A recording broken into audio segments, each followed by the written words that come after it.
Welcome to Demand Gen Visionaries. I'm Ian Faison, CEO of Caspian Studios, and today I am joined by a special guest. Mandy, how are you? I'm good. How are you? I am doing great. I am super excited to chat with you today. Goodness gracious, we all need help with our LinkedIn branding, with our marketing, and every single marketer these days and sales team needs help with that. Super fun episode. I'm really excited. Let's get into it. How'd you get started in marketing? Yeah, it was random. After college, tried to get a real job like everyone else. And I did. I didn't try. I successfully got a job and then realized I didn't like working for other people and I wanted to do my own thing. So I Googled how to make money online like everyone else and taught myself online marketing. I was an affiliate marketer for a while, SEO, blogging, etc., selling all sorts of things, dog treats, fitness books, 2007 era, Wild West of black hat SEO before social media was even like a cool thing or even a thing that you needed. And then decided that making money off of affiliate marketing wasn't really going to pay my bills and let me quit my job. So then I started offering small business owners help with their websites and SEO back in Kansas City, which is where I started my company originally. And then that grew into my agency, ModGirl Marketing. Yeah, so tell us a little bit about ModGirl. Yeah. So ModGirl is a social media consultancy. So we have been in business since 2010. And so now what we do is we provide strategy and training for teams on social media teams, short form video primarily. So TikTok strategy, Instagram, YouTube, and then obviously LinkedIn. And so that's the ModGirl side of things. And then we have another brand, Luminetics, which is our LinkedIn training company. And so on that side of things, our main specialty is training sales and marketing teams on how to maximize the power of LinkedIn to land predictable meetings month after month and obviously grow their personal brands and grow the company brands at the same time. So a lot of social media consulting and training all the way around, but LinkedIn is one of our main focuses. Yeah, we'll get into a bunch of that today, but just off the top, how bad do you think people are at this? Because I feel like we're pretty bad. Yeah, we're pretty bad at this. Yeah, most people are not because they don't know any better. It's not their fault. It's not your fault. No one's ever really shown them why, what's the point of spending my time and resources on having a good LinkedIn presence and profile? Why is it important? What's the opportunity? And B, how the hell do you even do that in the first place? So people are just not educated on it. And it hasn't been a priority for so many companies. So I'm not surprised that here we are with so many struggle buses on LinkedIn. Totally. And especially with how many senior leaders at companies that we're also managing who are even worse than we are. Let's get to our first segment, the Trust Tree, where we go and feel honest and trusted and share those deepest, darkest demand gen and marketing secrets. I'm curious, tell me a little bit more about the two customer bases that you serve.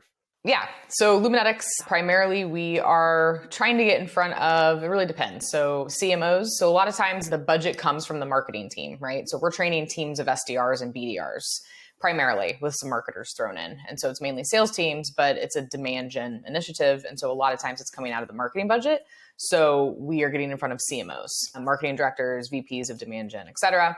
And then also sales leaders. So sales enablement, VP of sales, inside sales, et cetera. So those are like our main target focus, usually 10 or more salespeople, BDRs or SDRs. So we're looking at like small, medium-sized tech companies primarily, SaaS, a lot of SaaS, but it's really across the board. Any B2B company that has an active target market on LinkedIn is who we can help.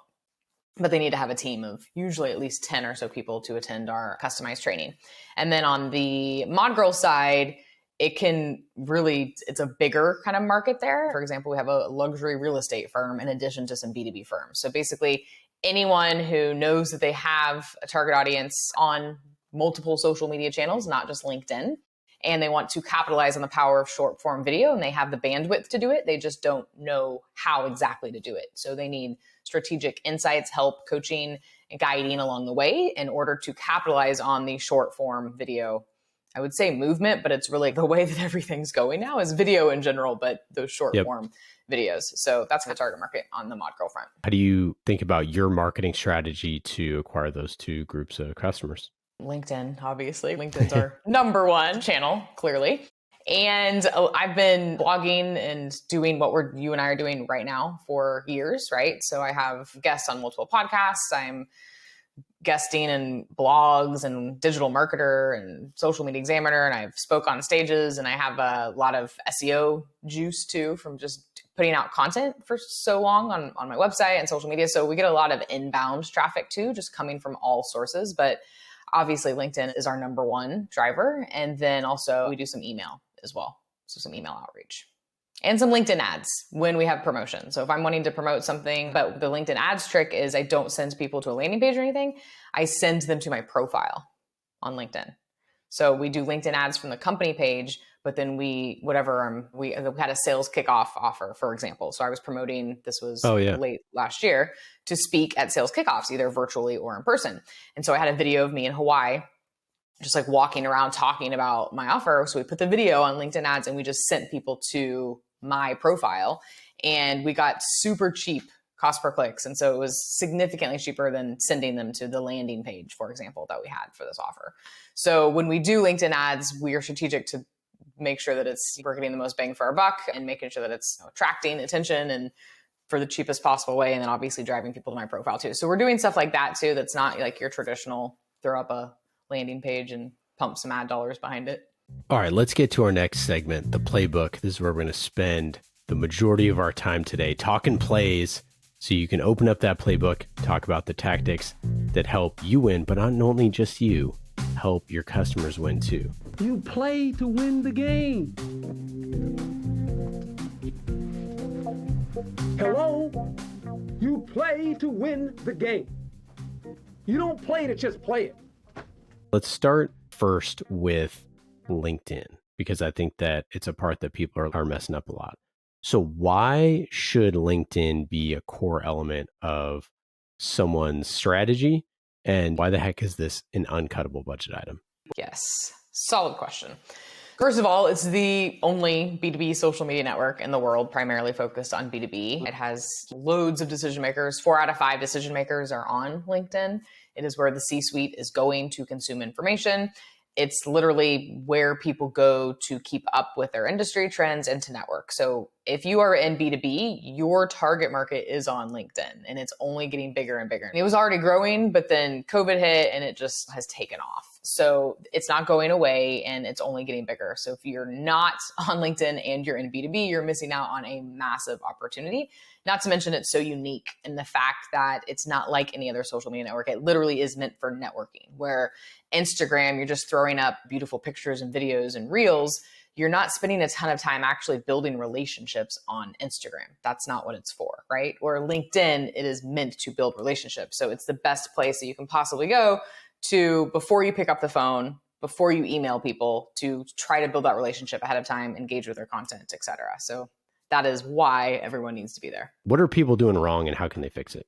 Love this question. So first and foremost, the number one mistake that 99% of LinkedIn users are making is their profile. So before you can do anything or achieve what you want to with a LinkedIn platform, your profile needs to be optimized and amazing. So it shouldn't be a glorified resume. You shouldn't just put your job title in your headline.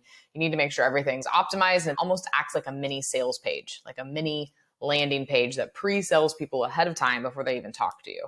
And so that's mistake numero uno that the majority of people are making. And it usually starts with a headline. So instead of just putting your job title, put the value that you provide to people and maybe something that makes you stand out from the crowd and not just look like everyone else, especially salespeople. I'm like, no one wants to talk to salespeople. So when I'm training sales teams, I'm like, don't put SDR or sales development rep. You don't put that. And you can put it at the end if you want of your headline, but then you should never lead with the fact that you're a salesperson. Like, you're helping people, you're providing value. Yeah, that's sales, but you don't need to scream that right out of the gate. You know how many people are not going to accept you just because of that alone, because that's what all the people see is your face and your headline right away till they click on your profile. So that's mistake number one, is the profile. I don't feel like I need to do that because I'm it's a little different. CEO of a company, and I definitely could do that, and I've thought about it. But the difference between that and like an SDR, if you're like a whatever, chief marketing officer or VP of demand gen or whatever it is. Yeah, the executive titles are a little bit different. Good point. I'm glad you mentioned that. Yes. But if you're an SDR, yeah, exactly. And especially if you're doing like cold outreach or anything like that, it's just really. So that's key number one. And then the second thing is they think that content is more important than networking. That's mistake number two. And so they're so caught up or worried or concerned about what to post and posting and trying to get views and stressing over that they neglect to build relationships in the platform. So when I'm training teams, content is the last part of what I talk about always, right? Like you need to know how to optimize your profile, how to actually talk to people to not be a weirdo on LinkedIn, right? Like how to actually get people to respond to you, and then how to engage with people effectively to where you're actually getting responses and building relationships. Like you have to know all of that before you even attempt to start posting content consistently. And engage with people ahead of time, leverage Sales Navigator. I'm a huge Sales Navigator fan. I do a lot of Sales Navigator training. You can find people who are actively using LinkedIn. You can use the Spotlights feature, drill down on people who have posted on LinkedIn in the last 30 days, focus on them first. They're using LinkedIn, obviously. Find what they're posting about, engage with them, leave comments, act like a real human being, send them a custom connection request. And there's so many things that people just don't take the extra step to do. And then they get caught up on the details that really don't matter, or they're just spamming people. And so instead of building relationships and engaging, they're just blasting out a bunch of annoying messages that no one is going to accept because they look spammy, or in mails, right? And so they're just not using it in the right capacity. Yeah, my LinkedIn, I don't know how many requests I get a day, probably 10 from people who write 3 paragraphs with like 5 different links in there. And I'm like, y'all are wild. Like, this is crazy. Y'all are wild. Like, just living on the stop edge. doing this. Like, no, I'm not going to find time on your calendar because you send me 5 links in a LinkedIn message. And it's just, it's super presumptuous and weird. And I fundamentally believe like cold outreach should be very personalized. And I don't mean that in a buzzwordy way. I mean that like in a literal, like this exact type of person has, I believe that you have this sort of burning need. And we've done research on your company specifically that you fit into the categories of XYZ. And like we do, that's how we do our cold outreach. But gosh, the spamming on LinkedIn stuff, it's honestly it's wild. terrible.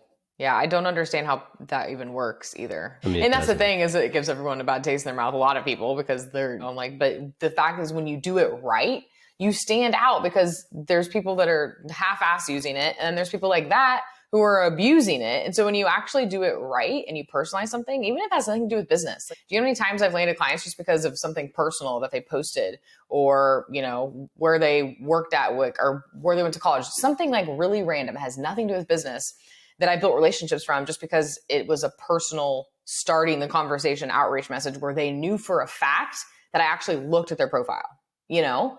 And so that alone, the majority of people just aren't taking the 30 seconds to go and look to see what can I mention in this message, or even after the fact to ask the right questions, just to your point of like, we've done our homework, right? Whether you're mentioning something about the company or you mention something about the individual, they need to know that you've done your homework. The same goes for LinkedIn, the same goes for email, you know, phone, etc. So yes, that is, you know, a big issue that I think it's slowly changing, but there's always going to be spammers, unfortunately.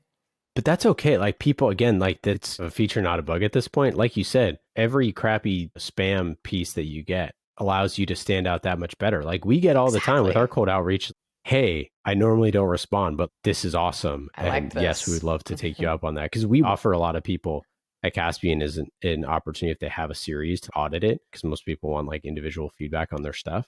And people take you up on that because they're like, hey, yeah, for sure. You're going to do something for free for us and we're going to do it. And we have a bunch of experts on our team that can actually do that. But anyways, to say that's an opportunity for you to stand out. And like you said, that's what you want to do. We're sitting here talking about it and it seems pretty basic, right? Like you and I are talking about this, but the fact of the matter is there's not a lot of people doing what you're doing with your outreach and what I'm talking about doing on LinkedIn. It seems, yeah, like that's what you need to do, but like we're talking about it for a reason, because there's just not that many people doing it, which is why I do what I do in training people. It's almost shocking, but there are way more people that are just clicking as many as they can and doing the messages that you're getting than there are taking the time to personalize it. And so that's a huge challenge that a lot of companies are facing right now. Yeah. So zooming out from a strategy perspective, how does this fit within, we have a bunch of CMOs who manage SDR teams and outbound falls under them. So I'm curious, like, where does this fit within, if you're managing a team of SDRs, how should you be doing LinkedIn outreach? What should you have your SDRs be doing? In the sequences, if you use Outreach, SalesLoft, whatever platform that you use, everyone always, we're either starting with email, a lot of times, phone, et cetera. And LinkedIn's either used for research beforehand or LinkedIn's like down the road. So what I'm helping teams come in is let's reshift this. Let's change everyone's mindset about LinkedIn. And the step number one should always be LinkedIn. Always, before you pick up the phone, before you email, because then you can start to build that relationship ahead of time. So the step number one should actually be find people that are actively using it, engage with them, engage with their content, like, comment, and then come back, send a connection request. And then from there, whatever needs to be done. If you need to actually email them, if they're not responding, whatever. I'm a big proponent, obviously, still of leveraging email and phone, clearly.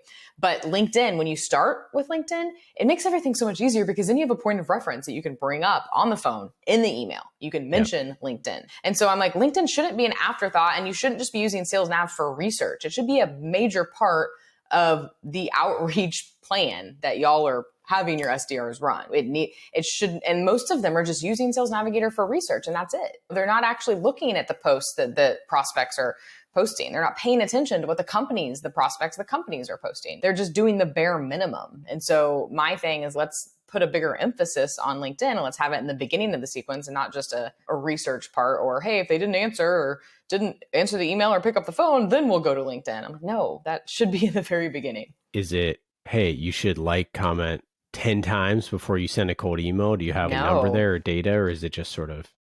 I say like 1 to 3 posts. It all depends. It depends on how you comment, what the post is, the person's active. Sometimes it might just take one and you can do it that same day and they see your comment and they respond and then you instantly start the relationship. Other times it might take 2 to 3. So there's no like magic rule, but it's definitely not 10. Like, I would say a couple would be good if they're posting actively, but you don't want to be random and awkward and be like, oh, or desperate from a post 3 months ago. So you also have to, like, if it's a recent post, then yeah, go for it within the last few weeks, but don't try to go back 3 months ago and be like, oh, this was so fascinating. Talk to me now. There's a fine line there. And then not everyone posts content, clearly. But yeah, that's a good rule of thumb, is make sure it's recent. And I would say if you could do 2, awesome. If you can do 3, cool. I would almost disagree a little bit on the recency thing. And just from this standpoint, that because I have people hit me up all the time of like old podcast episodes and stuff like that. Mm-hmm. If you go back and actually listen to something that I've created from like years before, and then you're like, comment on that.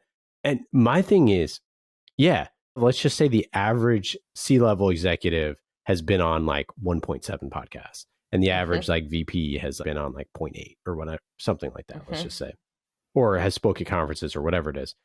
And you could go find an episode where they've been on or some piece of like thought leadership or whatever.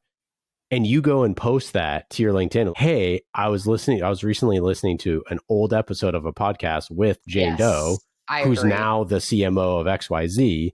And like this quote I thought was really cool, whatever, like hashtag marketing, hashtag B2B, hashtag whatever. Go do that. Shows that's 50 gold. Times more effort and initiative than the other stuff. Go the extra mile. I agree. And I guess when I'm talking about old posts is if they posted a company update 4 months ago. Do you know what I mean? But the podcast works. I've done that. Exactly what you said. And it was so simple. Like, hey, I just listened to your podcast episode with first name, last name. I loved what you said about ABC. That's it. Didn't even say anything. Connect, start of the conversation. So that's an amazing way to get in front of people. And hardly anyone is doing that, you know? And it's everyone, literally 99% of people, if you send them a message and they know that you listened to a podcast episode of theirs, they're going to accept your connection request and they will most likely respond to you. So people at times say like, oh my gosh, I had the most persistent SDR and I finally booked a deal, or I finally booked a call with them just because they were really funny and clever and creative. And that's great. But let's say you're like, if your SDR team, if like maybe you're, I don't know, worried that you don't have every single person has that skill set, that sort of like it factor. If y'all just get in and like their stuff, especially if you go from LinkedIn to Twitter, where the vast majority of these people, if they are posting, have no followers or likes. There's so many senior level executives that have 300 followers and their posts get 5 or 6 likes. Just get in there and start hitting that like button. And like, at least that adds value to them, get their cloud up a little bit. Whereas the opposite is, oh, I'm just going to keep spam emailing you, or like even worse, phone call. Like I personally, I'm like, I think we should never call anyone personally. That's just how I view things. And I'm totally okay with people doing how things that they want. But I'm like, at least that adds value. Get those likes up and comments. now the way that comments work, now that with LinkedIn's algorithm, like comments help resurface it to new people. 100%. So like at least you're adding value there. Well, I tell people you should be commenting at least 5 times a day, meaningful comments, especially on your prospects. Because LinkedIn's rewarding commenting. And I'm a fan only of when you use the phone when you have something to talk, like mention, like, hey, saw your tweet, saw your LinkedIn post, not just randomly. Like that's how I like using the phone. But I agree with you completely because they are going to notice when you like their tweet when 2 other people did. And this is what my SDRs are doing. And we just got a message the other day. One of my SDRs, I noticed you've been liking a lot of our company posts, like smart. Wink to her, and then started the dialogue with her, and we have a conversation. Cool. So this stuff works. It's just people don't take the time to do it. And especially if you're using a tool like Qualified, our amazing sponsor, Qualified Signals, when they're hitting the website, they're engaging with stuff, like things like that, where you have even more things at your fingertips here to be like, I know this person has done all these different engagements. They've come to the website. I know what pages they're going to. I know all this stuff. You know all this stuff about the person. If you get in front of them in meaningful ways, that the next time they come to that site, if you can figure out a way to drive them back to the site, hey, they're back on the site, and now you can go engage with them. Yeah, it is. I love that. Yeah. The marketing tech stack and with the intent-based data and everything, when you mix these tools that we're talking about, it's pure gold. So I'm glad you mentioned that too. Okay. Any other pieces on the strategy part of if you are a marketer that's managing an SDR team of like do's and don'ts? Yeah. So everything I talked about, obviously, which they need to be trained on. But when it comes to the marketing side, also with the content, you just need to you need to have enough content on the company page being posted like multiple times a week. Every single day would be awesome. So that it's enough content for not just content in general, but good content with the different pillars. You got the educational, the value, the customer, behind the scenes, the culture, everything, all of it. A great content strategy, but you need that for your sales team because they need to be posting content. And the easiest way for them to post content is to share the company content with their own thoughts, whatever, 2 cents. That's the easiest way for them to share it. Or make sure that you have great case studies and videos and blogs. If you could give them a repository of not only can you share this company content, but here's access to this content that you're free to share at any time on your LinkedIn profile. So just make it so easy for your sales team.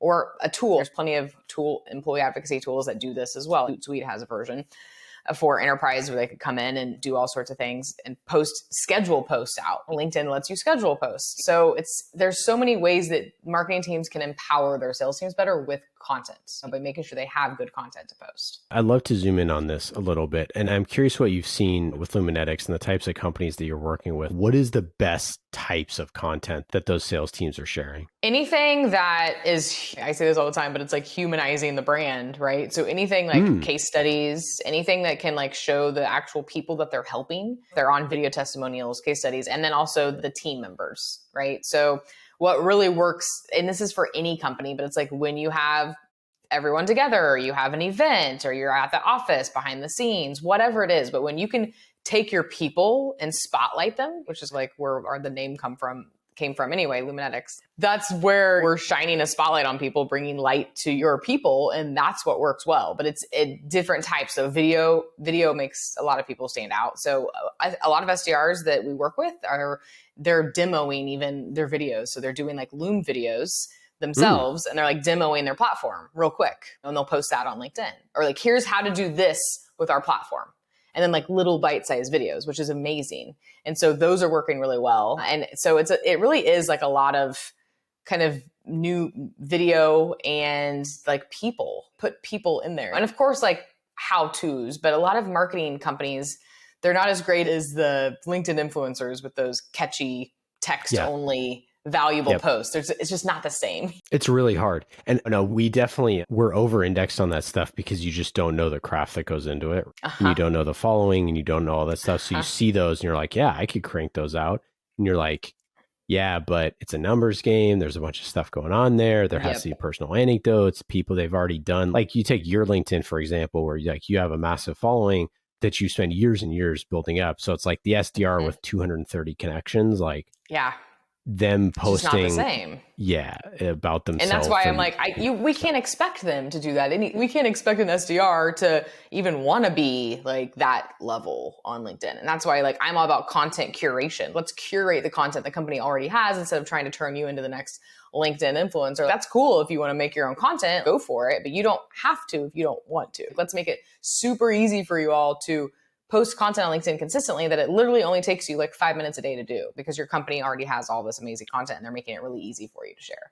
So we do this a ton with our customers because we're creating video series for them. And so what a bunch of the sales folks love is when we give a get, like you're going to get, like when you get a video after this and you post it on social, and then the sales reps can go comment and share that post from that person, that you really get a great engagement there because this person has had multiple touches throughout the process, coming on the show and the prep call and interview, and then their PR team's going to share it. Your PR team's going to share it. It's going to share from the main accounts there. And then you get that extra sales touch where they get to comment on it, share from their account, like, oh, this was my favorite quote from the episode. And then when they reach out back and just, hey, I loved seeing you on this. This part was really cool. By the way, I know that you're not ready to buy yet because you said April, but just wanted to say, like, I miss you or something. I don't know. No, I'm glad you mentioned that too, because LinkedIn Lives and like the type of thing that you're talking about, like anytime that you're collaborating, podcast, LinkedIn Live, anything like that, where you can bring people in from the industry and do exactly what you said, is obviously working incredibly well on LinkedIn for companies right now. Yeah, when we had Melissa Rosenthal, who's the chief creative officer at ClickUp on here, she was saying that she brought a great stat that LinkedIn restricts traffic so that it's 80% user generated.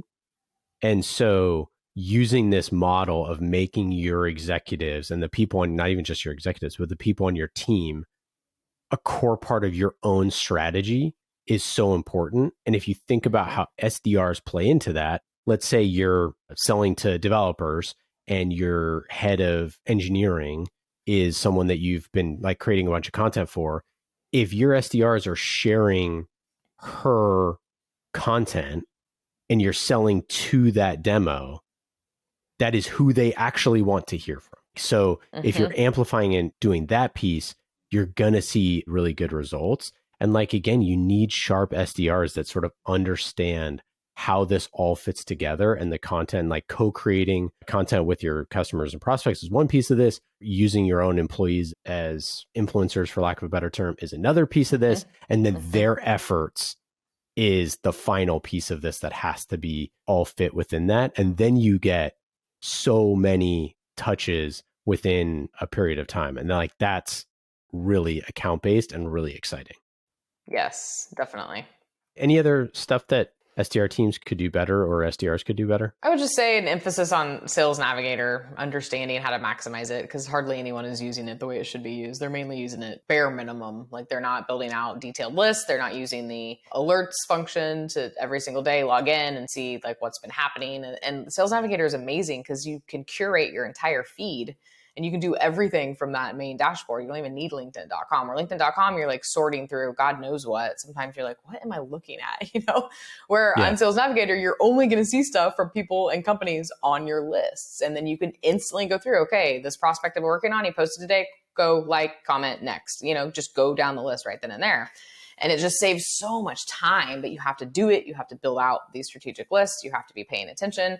But most SDRs are just not capitalizing the power of Sales Navigator at all. They're barely even scratching the surface. You're so right. And you just motivated me. Gosh, you're so right. Because I never log into Sales Nav. I never do it. And I should. It's so silly. Yeah, that's a great point. It really is a great point. It's such a huge part of the problem with SDRs is they just don't have enough focus. And that's not always their fault. But part of the thing that Sales Nav does is it focuses you. You're so right. Wow. Yep. Great point. Get after it. Okay. Anything else on LinkedIn? I know we covered a ton of ground there.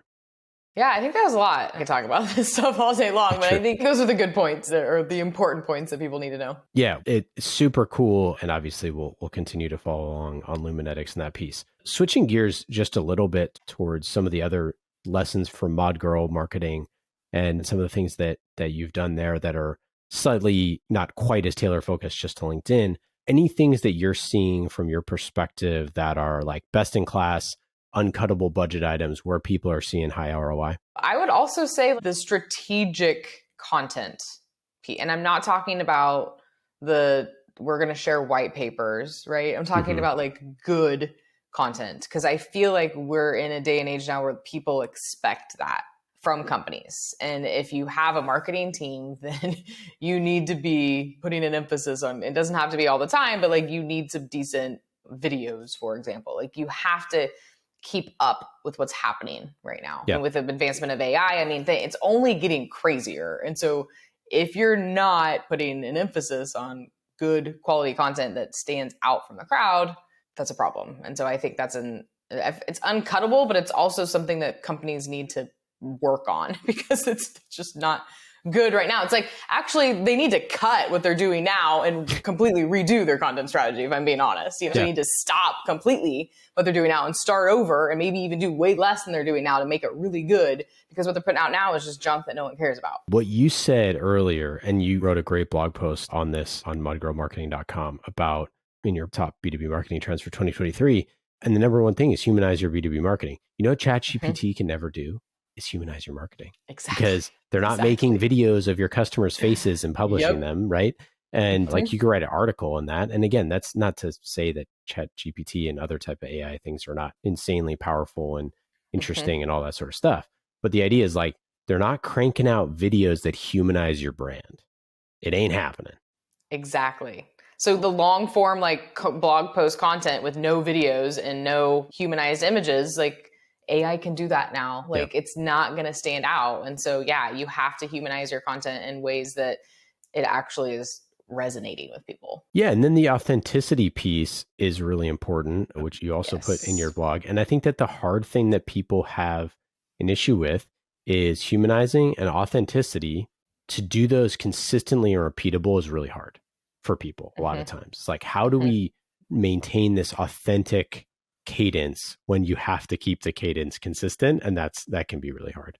Yeah, well, especially for people that have been doing it this old school way for so long. It's like they've been ingrained that this is how you do it. Like this is how you post content on social media, and things are changing at a rapid pace. And so it's almost like they have to not relearn it, but they have to start thinking differently. And so it is hard for them, but it all comes back to leadership and what kind of leaders do you have in your organization that are pushing authenticity and company culture and the values and all those things. And if it's not a priority, then like you can't expect your marketing team to prioritize it in your content. Any sort of, I don't know, case study or results or anything like that you've seen over the past couple years with companies that have been able to do this really well and stuff? I know you can't share everything, but anything you want to share there? Yeah, I mean, when companies are doing this consistently, like the companies we're working with, they're exceeding 120% plus quota quarter after quarter from their SDR teams and the marketing all as one. And it works, right? But the thing is marketing and sales have to be aligned also. There's great case studies, but these are from companies where the sales and marketing teams were working together. If it's disjointed and one's doing something and there isn't, or they don't all agree on it and they're not working together, those numbers aren't the same. But then this stuff does work and it does take time. But if you get everyone on the same page and leadership is driving those initiatives and they believe in it and everyone is ready to take action and actually stick with the plan, it works every single time. You will notice numbers consistently go up, conversion rates, everything, lower cost per click, cost per acquisition, all those things.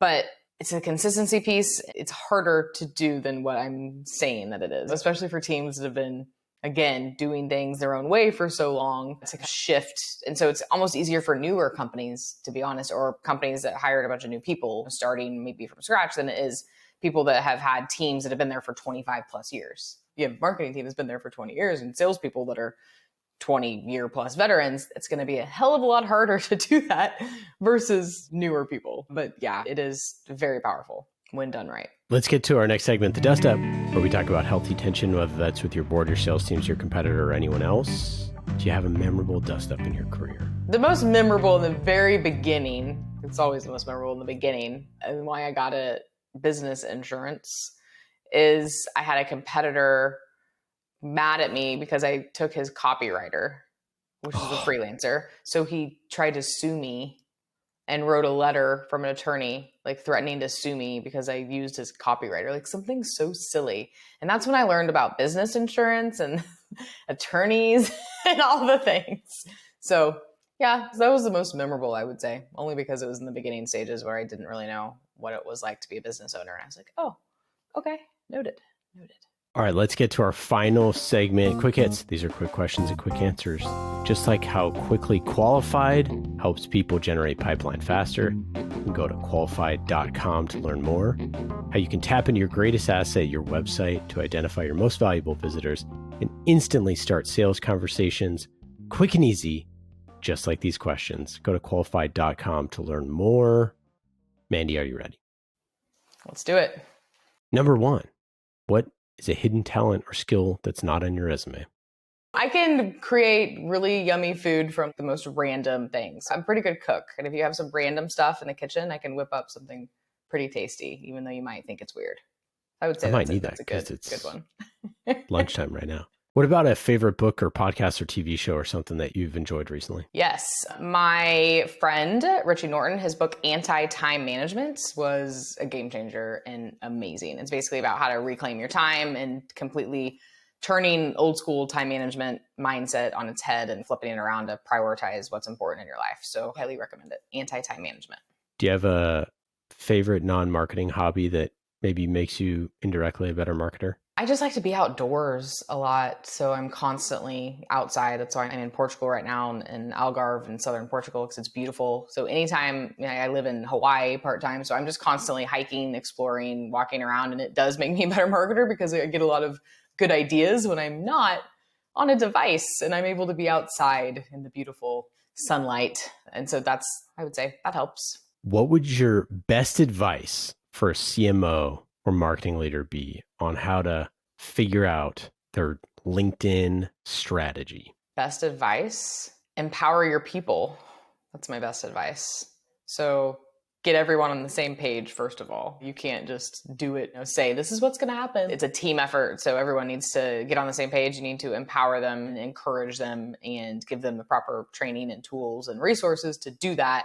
But you have to get all customer-facing team members involved and have meetings ahead of time before even attempting these initiatives. So everyone knows the importance of it, why they're doing it, and you're almost pre-selling your internal team ahead of time on why it's important. Then you give them the resources to actually do it. So you have to set them up for success too. So there's a lot of steps that need to be taken before anything is even actually done on the LinkedIn platform. I love it. Mandy, anything we missed? Any stuff that we didn't get a chance to talk about? No, I think we covered a lot. Yeah. We did indeed. Well, for our listeners, you can go to modgirlmarketing.com to learn more about ModGirl, and you can go to luminetics.io as well, and we'll link those up in the show notes. Mandy, it's been awesome having you on the show. Any final thoughts? Anything to plug? Thanks so much for having me. I would just say, anyone listening, I'm more than happy to connect with you on LinkedIn. Send me a connection request and mention that you heard me here. And if there's anything to do to help you with your LinkedIn presence, let me know, and I'm happy to help. Sounds great. Thanks again. Take care.